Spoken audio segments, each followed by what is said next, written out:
Garments অংশে 16টা মৃতদেহ পেয়েছি। যে গার্মেন্টসের পার্টে যে সার্চ অপারেশন আমরা করেছি সেখানে আমরা এই পর্যন্ত 16টি মৃতদেহ পেয়েছি। 16টি মৃতদেহ পেয়েছি। এইটার আসলে চেহারা বোঝা যাচ্ছে না, কারণ আপনারা জেনে থাকবেন এইটা একটু কারণ আছে যে আমরা প্রাথমিকভাবে আমরা বলতে পারি যে এই যে চারতলা এই গার্মেন্টসটির উপরে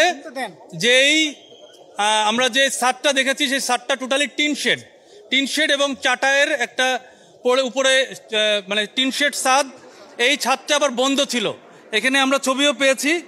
এই ছাদে যে উপরে যে গ্রিলের একটা দরজা ছিল, 2টা তালা মারা ছিল। এটা এখনো তালা মারাই রয়েছে। এই কারণে উপরের দিকে আপনার যেতে পারে নাই। এবং নিচের দিকে আপনারা জেনে থাকবেন যে পরিমাণ কেমিক্যালের যে বিস্ফোরণটা হয়েছে প্রথম দিকে, সেটার ফ্ল্যাশ ওভারে যেই আপনার টক্সিক যে গ্যাসটা, মানে সাদা যে ধোঁয়াটা অত্যন্ত টক্সিক, এটা ইনহেল করার কারণে আকস্মিকভাবেই হয়তো এতজন, আমাদের মনে হয় যে এটা ওনারা সেন্সলেস হয়ে মৃত্যুবরণ করেছেন। পরবর্তীতে তারা আর এসকেপ করতে পারেন নাই। এখানে এই 16 জন তো এই 16টা মৃতদেহ আমরা পেয়েছি।